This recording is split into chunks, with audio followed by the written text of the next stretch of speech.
ನನಗಿಂತ ಕಿರಿಯರಿಲ್ಲ, ಶಿವಭಕ್ತರಿಗಿಂತ ಹಿರಿಯರಿಲ್ಲ.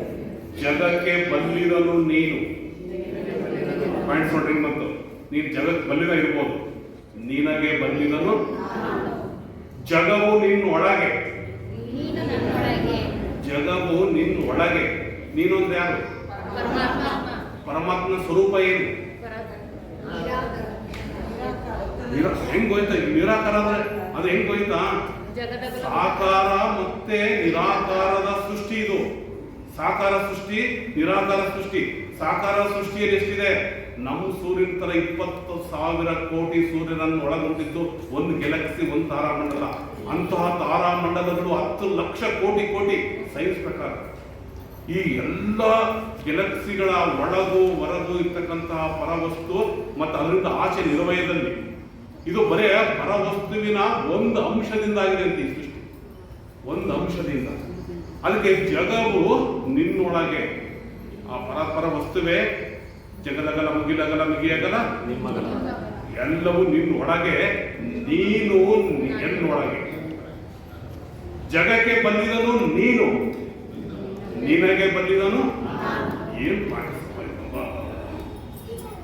ಒಂದ್ ಕಡೆಗೆ ಎತ್ತ ನೋಡಿದತ್ತ ನೀನೇ ಅಂತ ಹೇಳಿದಂತ ಬಸವಣ್ಣ ಕೊನೆಗೆ ಎಲ್ಲಿ ಬಂದ್ರು? ನಾನು ಒಳಗೆ ಇದ್ದೀನಿ, ನಿನಕ್ಕಿಂತ ಬಂದಿದ ಅದು ಭಕ್ತ. ಭಕ್ತನು ನೀನು. ಭಕ್ತ ಅಂದ್ರೆ ಸಾಮಾನ್ಯ ಅಲ್ಲ, ಜಂಗಮಕ್ಕೆ ಆಧಾರ ಭಕ್ತ, ಜಗಕ್ಕೆ ಆಧಾರ ಭಕ್ತ, ಸೃಷ್ಟಿಗೆ ಆಧಾರ ಭಕ್ತ. ಕಾಯಕ್ಕೆ ಅಲ್ಲಿ ಲಿಂಗಸ್ಥಲ ಮತ್ತೆ ಅಂಗಸ್ಥಲ ಅಂತ ಬರ್ತವೆ. ಹಂಗಾಗಿ ಭಕ್ತ ಅಂದ್ರೆ ಯಾರು? ಅಂತಪ್ಪ ಪರವಸ್ತುವನ್ನ ತನ್ನ ಒಳಗೆ ಇಟ್ಕೋಬೇಕಾದ್ರೆ ಭಕ್ತ ಏನು ಸಾಮಾನ್ಯನಾ? ಭಕ್ತನ ನಡೆನುಡಿಗಳು ಹೆಂಗಿರ್ತವೆ, ಅಲ್ಲಿ ಹೆಂಗೆ ಎಲ್ಲವೂ ಸರ್ವಾಂತ ಲಿಂಗಮಯ ಆಗಿರ್ಬೇಕಲ್ಲ. ಅಪ್ಪರು ಹೇಳಿದ್ರಲ್ಲ, ಎಲ್ಲವೂ ಸ್ವಭಾವ ಲಿಂಗಮಯ ಆಗಿರ್ಬೇಕಲ್ಲ. ಅದಕ್ಕೆ ಭಕ್ತ ಕಾಯ ಮಮಕಾಯ. ಪಾಯಿಂಟ್ಸ್ ನೋಡ್ರಿ, ಮಮಕಾಯ ಅಂದ್ರೆ ದೇವರ ಕಾಯ. ದೇವ ದೈಹಿಕ ಭಕ್ತ, ದೇವ ದೈಹಿಕ ಭಕ್ತ, ಭಕ್ತ ದೈಹಿಕ. ಏನಪ್ಪ ಪಾಯಿಂಟ್ಸ್? ಆ ನಿರಾಕಾರವಾದಂತಹ ಪರವಸ್ತು, ಪರಬ್ರಹ್ಮ, ಪರಶಿವ ಜಗತ್ತಿನ ಒಳಗೂ ಹೊರಗೂ ಎಲ್ಲ ಕಡೆಗೆ ಇರ್ತಕ್ಕಂತಹ ಪರವಸ್ತು ಎಲ್ಲಿ ಪ್ರಕಟ ಆಗುತ್ತೆ, ಎಲ್ಲಿ ಸಾಕಾರವಾಗಿರ್ತಾರೆ ಅಂದ್ರೆ ಹಂಗಂದ ತಕ್ಷಣ ಎಲ್ಲ ಕಡೆಗೆ ಇಲ್ಲ ಅಂತಲ್ಲ. ಎಲ್ಲ ಇಲ್ಲಿ ಆನ್ಸರ್, ಅಲ್ಟಿಮೇಟ್ ಆನ್ಸರ್ ಏನಿದೆ? ಒಂದು ವ್ಯಕ್ತ, ಮತ್ತೊಂದು ಅವ್ಯಕ್ತ. ವ್ಯಕ್ತ ಮತ್ತೆ ಅವ್ಯಕ್ತ. ಅವ್ಯಕ್ತವಾಗಿ ಎಲ್ಲ ಕಡೆಗೂ ಇದ್ದಾನೆ ದೇವರು. ಅವ್ಯಕ್ತ. ವ್ಯಕ್ತವಾಗಿ ಎಲ್ಲಿದ್ದಾನೆ? ಹಂಗಂದ ತಕ್ಷಣ ವ್ಯಕ್ತವಾಗಿ ಬೇರೆ ವಸ್ತುವಿನಲ್ಲಿ ಇದ್ದಾನೆ ಅಂದ್ರೆ ಇಲ್ಲ. ಅದನ್ನ ಅರ್ಥ ಮಾಡ್ಕೊಳ್ರಿ ಫಸ್ಟ್. ನೀವು ಅದನ್ನ ಸರಿಯಾಗಿ ಅರ್ಥ ಮಾಡ್ಕೋಬೇಕು. ಅದಕ್ಕೆ ಬೈದಿರೋದು. ಅವರೇನು ವಚನ ಹೇಳಿದ್ರಲ್ಲ, ಅದಕ್ಕೆ ನಾನು ಏನು ನೋಡಿದ್ರೆ ಹಳೆ ಚಪ್ಪಲಿ ತಗೊಂಡು ನೋಡಿದ್ರು ಅಂತ ಹೇಳಿದರು. ನಾನಲ್ಲ, ಎಲ್ಲ ಕಡೆಗೂ ಶಿವನಿದ್ದಾನಂತಾರೆ. ಎಲ್ಲ ಕಡೆಗೂ ಶಿವ ಇದ್ದಾನೆ. ಹೆಂಗಿದ್ದಾನೆ? ಅವ್ಯಕ್ತವಾಗಿದ್ದಾನೆ. ಅವ್ರ ಅಪ್ಪರು ಹೇಳಿದ್ರಲ್ಲ, ಲೈಟು ಅಥವಾ ವೈರ್ನಲ್ಲಿ ಎಲ್ಲ ಕಡೆಗೂ ಏನಿದೆ? ಕರೆಂಟ್ ಇದೆ. ಬಟ್ ಎಲ್ಲಿ ಪ್ರಕಟ ಆಗ್ತಿದೆ? ಬಲ್ಬ್ನಲ್ಲಿ, ಫ್ಯಾನ್ನಲ್ಲಿ, ಫ್ರಿಡ್ಜ್ನಲ್ಲಿ. ಹಂಗೆ ಎಲ್ಲ ಕಡೆಗೂ ದೇವರಿದ್ರು ಸಹ ಪ್ರಕಟ ಆಗೋದು ಮಾತ್ರ ಭಕ್ತನಲ್ಲಿ. ಹಂಗ ಭಕ್ತನಲ್ಲಿ ಹೆಂಗಿದ್ದಾನೆ ದೇವರು? ಅದನ್ನ ಯಾರು ಸ್ವಲ್ಪ ಹೇಳ್ತಾರೆ ನೋಡೋಣ. ಭಕ್ತನಲ್ಲಿ ದೇವರು ಹೆಂಗಿದ್ದಾನೆ? ಒಂದೆರಡು ವಚನ ತಗೊಂಡ್ರೆ ಆಮೇಲೆ ಮುಗಿಸ್ಬಿಡ್ತಾನೆ. ಭಕ್ತನ ಕಾಯವೇ ಶಿವನ ಕಾಯ. ಕಾಯ ಅಂದ್ರೆ ಭಕ್ತನ ಕಾಯವೇ ಶಿವನ ಕಾಯವೇ ಭಕ್ತನ ಕಾಯ. ಫಸ್ಟ್ ನೋಡ್ರಿ, ಭಕ್ತನ ಕಾಯವೇ ಶಿವನ ಕಾಯ, ಶಿವನ ಕಾಯವೇ ಶಿವ. ಭಕ್ತ ಬೇರೆಯೇ, ಶಿವ ಬೇರೆಯೇ, ಒಂದೇ ಕಾಣುಗಯ್ಯ. ಪಾಯಿಂಟ್ಸ್ ನೋಡ್ರಿ, ಭಕ್ತನೂ ಬೇರೆ ಅಲ್ಲ. ಅಲ್ಲಪ್ಪ, ಅಂತಹ ಪರವಸ್ತು ಶಿವನನ್ನ ತನ್ನೊಳಗಡಿಸ್ಕೊಂಡಂತ ಭಕ್ತ ಅಂದ್ರೆ ಏನಪ್ಪ? ಭಕ್ತರಾಗೋದಷ್ಟು ಸುಲಭನ? ಎಷ್ಟು ಶ್ರೇಷ್ಠ! ಅದಕ್ಕೆ ಭಕ್ತ ಬಸವಣ್ಣ ಅಂತ ಯಾಕೆ ಹೇಳಿದ್ರು?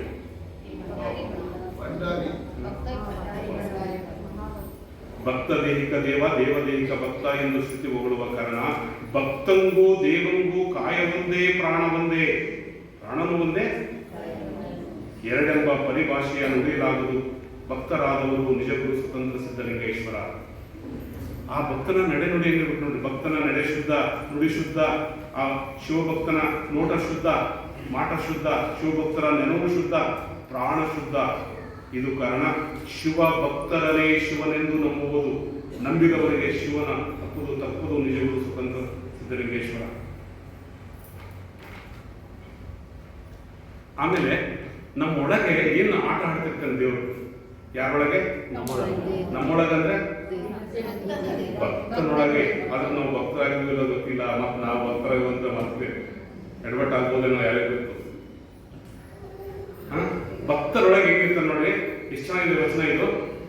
ದೇವ ನೀನು ಭಕ್ತನು ಸ್ತೋತ್ರ ಮುಖದಲ್ಲಿ ಶಬ್ದ ಪದಾರ್ಥವ ನಿನಗೆ ಕೊಡುವನು. ದೇವ ನಿನ್ನ ಭಕ್ತನು ಶ್ರೋತ್ರ ಮುಖದಲ್ಲಿ ಶಬ್ದ ಪದಾರ್ಥವ ನಿನಗೆ ಕೊಡುವನು. ಶ್ರೋತ್ರ ಅಂದ್ರೆ ಯಾವುದು? ಏನ್ ಕೊಡ್ಬೋದು ನಾವು?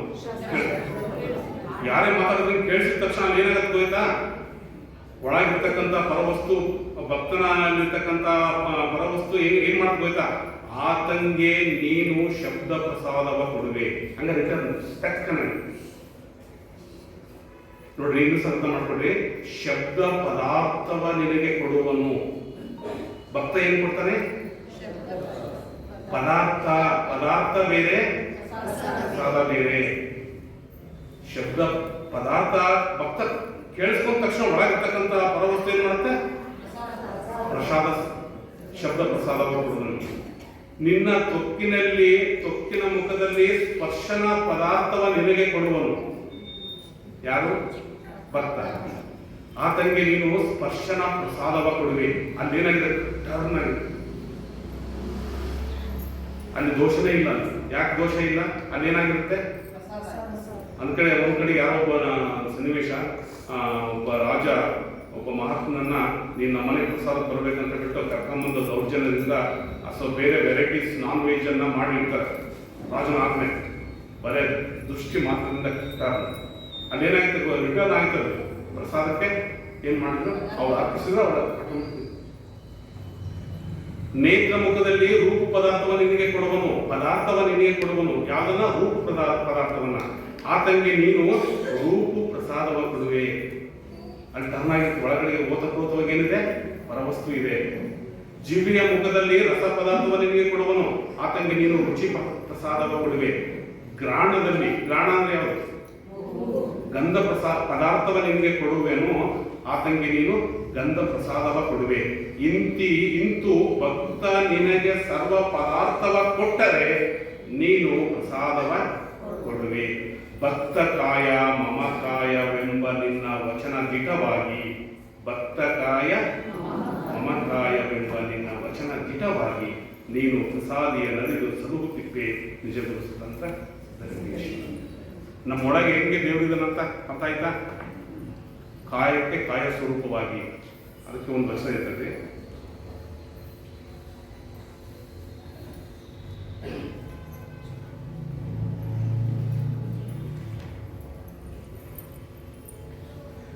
ನಮ್ಮ ದೇಹದೊಳಗೆ ನೋಡಿ, ಶಿರದೊಳಗೆ ಶಿರ. ಶಿರ ಅಂದ್ರೆ ಕರದೊಳಗೆ ಕರ, ಕರಣದೊಳಗೆ ಕರಣ. ಕರಣ ಅಂದ್ರೆ ಯಾವುದು? ಕರಣ ಚಿತ್ತಮನ ಬುದ್ಧಿ. ಕಂಗಳೊಳಗೆ ಕಂಗಳು, ಕಣ್ಣೊಳಗೆ ಕಣ್ಣಿದ್ದು ಕಾಣಲಿಕ್ಕೆ. ಕರ್ಣದೊಳಗೆ ಕರ್ಣ, ಗ್ರಾಣದೊಳಗೆ ಗ್ರಾಣ, ಜಿವ್ವೆಯೊಳಗೆ ಜಿವ್ವೆ, ದೇಹದೊಳಗೆ ದೇಹ, ಪಾದದೊಳಗೆ ಪಾದ ಕೂಡಿ ಶರಣ ರೊಡನಾಡುವ ನಿಮ್ಮ ಬೆಳಗಿನ ಲೀಲೆಯ ನಾಡುಗಲ್ಲರು ನಿಜಗಳು ಅಂತ. ಏನಪ್ಪ ಭಕ್ತ ಅಂದ್ರೆ ಸಾಮಾನ್ಯನ, ಶರಣ ಅಂದ್ರೆ ಸಾಮಾನ್ಯನ. ಇಡೀ ನಿರಾಕಾರದ ಪರವಸ್ತುವಿನ ಸಾಕಾರ ರೂಪ ಯಾವುದು? ಸಾಕಾರ ರೂಪ ಯಾರು? ಹಂಗಾಗಿ ಅಂತಪ್ಪ ಭಕ್ತನಲ್ಲಿ ಶಿವನು ಓತಪ್ರೋತವಾಗಿ ಇರ್ತಾರೆ. ಆದರೆ ಬೇರೆ ಎಲ್ಲ ಕಡೆಗೂ ಶಿವ ಪರವಸ್ತು ಹೆಂಗಿರುತ್ತೆ? ಅವ್ಯಕ್ತವಾಗಿ ಎಲ್ಲ ಕಡೆಗೂ ಸರ್ವಾಂತರ್ಯಾಮಿಯಾಗಿ ಅವ್ಯಕ್ತವಾಗಿರ್ತಾರೆ. ಆದರೆ ಎಲ್ಲ ಕಡೆಗೂ ಇದಾನೆ ಅಂತ ಹೇಳ್ಬಿಟ್ಟು ಕಲ್ಲು ದೇವರು ದೇವರಲ್ಲ, ಮಣ್ಣು ದೇವರು ದೇವರಲ್ಲ, ಮರ ಹೇಳ್ತಾರೆ. ಹಂಗಾಗಿ ಎಲ್ಲ ಕಡೆಗೂ ಅವ್ಯಕ್ತವಾಗಿ ಮಾತ್ರ ಇರ್ತಾರೆ, ವ್ಯಕ್ತವಾಗಿ ಸತ್ತೋಗ್ತಾರೆ. ಇನ್ನೇನಾದ್ರು ಡೌಟ್ಸ್ ಇದೆಯಾ? ಕ್ಲಿಯರಾಗಿ ಆಗ್ತಿಲ್ಲಪ್ಪ? ಮುಂದಿನ ಸೆಷನ್ಸ್ ಕೊಡೋಣ. ಏನಾದ್ರು ಇದ್ರ ಬಗ್ಗೆ ಇನ್ನೂ ಕ್ವಶನ್ಸ್ ಕೇಳಿದ್ರೆ ಕೇಳ್ತೀವಿ. ಅಂದ್ರೆ ಈ ಮೊದಲ ನಾಯಿ ಆಗಿರಿಸು ಅಂತ ಹೇಳ್ತಾರೆ ವಚನದಲ್ಲಿ ಇದಾವ ಇಲ್ಲ. ಯಾಕೆ ಅಂತಪ್ಪ ಮಹಾತ್ಮರ ದಿವ್ಯ ದರ್ಶನದಿಂದ ಎಲ್ಲ ಕರ್ಮಗಳು ಕಳೆಯುವ ಚಾನ್ಸ್ ಇದೆ. ಆಗಿನಾಳು ಕಲ್ಲೈ ಮನೆಯ ಒಂದು ಘಟನೆ ನಡೆದಿತ್ತು. ನಾಯಿ ಆಗಿರಿಸುವಂತ ಅಂದ ತಕ್ಷಣ ಇದನ್ನು ಬರ್ತದೆ. ಆಗಿನಾಳು ಕಲ್ಲಯ್ಯ ಗೊತ್ತಲ್ಲ ನಮ್ಗೆ ಶರಣ. ಅಲ್ಲಿ ಏನಾಗಿರುತ್ತೆ, ವೇದ ಆಗಮ ಉಪನಿಷತ್ತುಗಳನ್ನ ಓದಿ ದೊಡ್ಡ ಪಂಡಿತರು ಅಲ್ಲೇ ಅಕ್ಕಪಕ್ಕ ಇರ್ತಾರೆ. ಆವಾಗ ನೀವೇನು ಬಹಳ ಶರಣರು ಶ್ರೇಷ್ಠ ಅಂತೀರಿ, ಭಕ್ತರು ಶ್ರೇಷ್ಠ ಅಂತೀರಿ, ನಿಮ್ ಯೋಗ ಶ್ರೇಷ್ಠ ಅಂತೀರಿ, ನಮ್ದೆಲ್ಲ ಅನಾದಿಯಿಂದ ಬಂದಂತ ವೇದ ಇವು ಅತ್ಯಂತ ಶ್ರೇಷ್ಠ ಅಂತ ಹೇಳ್ಬಿಟ್ಟು ಅವ್ರು ಹೇಳ್ತಾರೆ. ಯಾರು ಪಂಡಿತೋತ್ತಮ. ಆವಾಗ ಅವನ ಕಲ್ಲ ಏನ್ ಹೇಳ್ತಾರೆ, ಯಾಕಂದ್ರೆ ನಮ್ಮ ನಾಯಿ ಹೇಳಕ್ ಬಿಟ್ಟಿದ್ದಾರೆ. ನಾವು ಪಾಯಿಂಟ್ಸ್ ನೋಡ್ರಿ ನಿಮ್ಗೆ, ನಮ್ಮ ನಾಯಿ ಹೇಳಕ್ ಬಿಟ್ಟರೆ ನಿಮ್ಗೆ ವೇದ ಆಗ ಏನ್ರಿ ತಿಂಗಲ್ ಮಾಡ್ತೀವಿ ನೆಟ್ ನಿಮ್ಗೆಲ್ಲ ವಚನಗಳೆಲ್ಲ ಬಂದಿದೆ. ಆವಾಗ ಹೇಳ್ಸಿ ನೋಡೋಣ ಅಂತ ಯಾವ ವೇದ ಯಾವ ಆಗಮ ಇಂಥ ಆಗಮ ಹೇಳ್ಸಿ ಅದಕ್ಕೆ ಆಜ್ಞೆ ಕೊಟ್ಬಿಡ್ತಾರೆ. ಪಟ ಪಟ ಪಟ ಪಟ ಸ್ಟಾರ್ಟ್ ಮಾಡ್ಬಿಡೋದು. ಏನು ನಾಯಿ. ಆವಾಗ ಆ ನಾಯಿಯ ವೃತ್ತಾಂತವನ್ನ ನೋಡ್ತಾರೆ. ಯಾರು ಹೋಯ್ತು, ಅದು ಒಬ್ಬ ಋಷಿಯ ಆತ್ಮ. ಅದು ಆ ಋಷಿಯ ಆತ್ಮಕ್ಕೆ ಏನೋ ಭಕ್ತರಿಗೆ ಏನೋ ಟಿಂಗಲ್ ಮಾಡುತ್ತೆ, ನೀನು ಭಕ್ತರ ಮನೆಯ ನಾಯಿ ಆಗಿರ್ಬೇಕಂತ ಒಂದು ಶಾಪ ಬಂದಿರುತ್ತೆ. ಆ ನಾಯಿ ಅಲ್ಲಿ ಹೋಗಿರ್ತದೆ. ಅಂದ್ರೆ ಅಷ್ಟು ಆ ನಾಯಿಯಿಂದ ಅದನ್ನ ಹೇಳ್ಸುವಂತ ಇದೆ.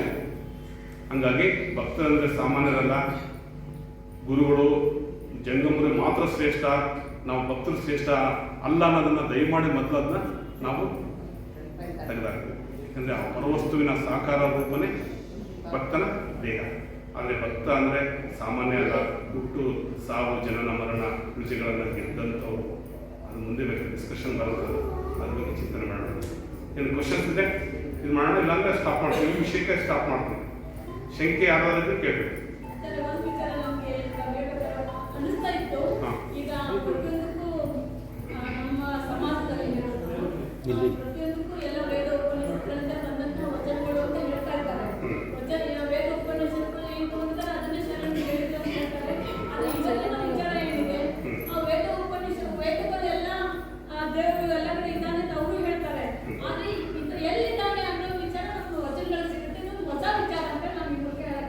ಅದಕ್ಕೆ ದೊಡ್ಡ ಮಹಾನ್ ಪಂಡಿತೋತ್ತಮರು ಏನ್ ಹೇಳ್ತಾರೆ ಗೊತ್ತಾ, ವೇದ ಆಗಮ ಉಪನಿಷತ್ತಿನಲ್ಲಿ ಇರುವುದು ಎಲ್ಲವೂ ವಚನಗಳಲ್ಲಿದೆ.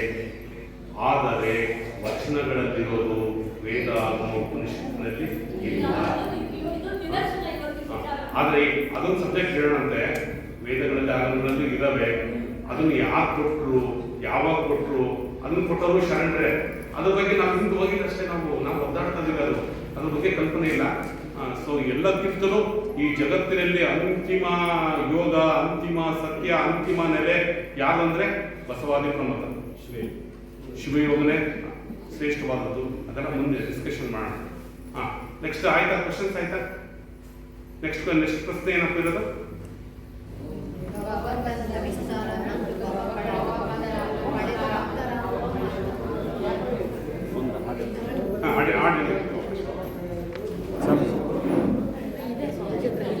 ತುಂಬಾ ಚೆನ್ನಾಗಿ ಈ ಸೆಷನ್ಸ್ ಆರ್ಗ್ಯುಮೆಂಟ್ಸ್ ತುಂಬಾ ಚೆನ್ನಾಗಿ ಬಂತು. ಅದರಲ್ಲೂ ದಾವಣಗೆರೆ, ಸೊ ಸಾಗರ, ಸೊ ಇತ್ಯಾದಿ ಬಂದಂತೆ ಎಲ್ಲ ಶರಣರಿಗೆ ಭವ ಇಲ್ಲ, ಬಂಧನ ಇಲ್ಲ. ಓಕೆ, ನಾನು ಅದು ಹೋಗ್ತೀನಿ. ಅವರಿಗೆ ಜನನ ಇಲ್ಲ, ಮರಣ ಇಲ್ಲ, ಏನಿಲ್ಲ. ಆದ್ರೆ ಭವಬಂಧನ ಸೃಷ್ಟಿಯಲ್ಲಿ ಇಲ್ಲವೋ ಇಲ್ಲೋ. ಅದಕ್ಕೆ ಹಂಗಾರೆ ನಾವು ಭವನ ಗೆದ್ದಿರುವೋ ಇಲ್ಲೋ, ಇನ್ನು ಗೆದ್ದಿರುವೋ ಇಲ್ಲೋ ಗೊತ್ತಿಲ್ಲ.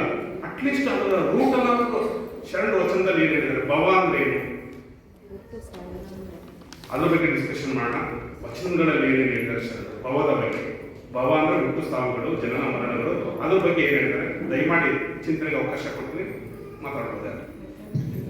ಈಗ ದುಃಖ ನಿದ್ರೆ ಬಾರದಿದೆನ್ನ ಪರಿಭವ ದುಃಖ ಸಮುದ್ರವೆನಿಸುವ ಸಾಯಸವನೆನೆನೆದು ಸಮುದ್ರವೆನಿಸುವ ಸಾಯಸವನೆನೆನೆದು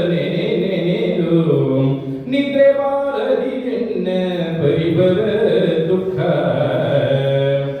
ಪಾಪಾನುಗುಣದಿಂದೇ ಗಿಡಮರ ಕ್ರಿಮಿಗಳು ರೂಪಾಗಿ ಕೀಟ ಪತಂಗಾದಿಯಾಗಿ ಆ ಪಕ್ಷಿ ಕುಲವಾಗಿ ಮೃಗ ಜಾತಿಯಾಗಿ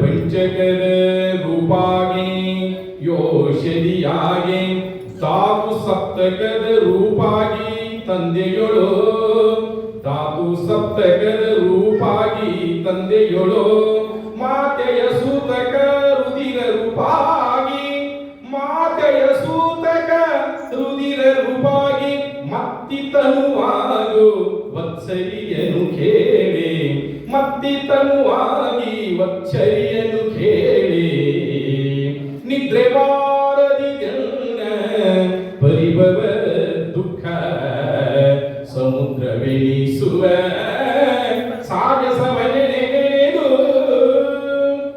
ಬಾಲಕ ತರುಣ ಜರಾಜೀರ್ಣ ರೂಪಾಗಿ ಮೇಲೆ ನರಕಿಯಾಗಿ ಬಳಿಕಿ ಕ್ರಮದೊಳು ಮೇಲೆ ನರಕಿಯಾಗಿ ಬಳಿಕಿ ಕ್ರಮದೊಳು ತಾಳಲಾರೆನೋ ತನುವನು ಶಂಭುಲಿಂಗವೇ ತಾಳಲಾರೆನೋ ತನುವನು ಶಂಭುಲಿಂಗವೇ ಪಾಲಿಶಂ ಜರಗಿ ಭಿನ್ನೈತೆ ಭೀತಿಯೊಳು ಪಾಲಿಶಂ ಜರಗಿ ಭಿನ್ನೈತೆ ಭೀತಿಯೊಳು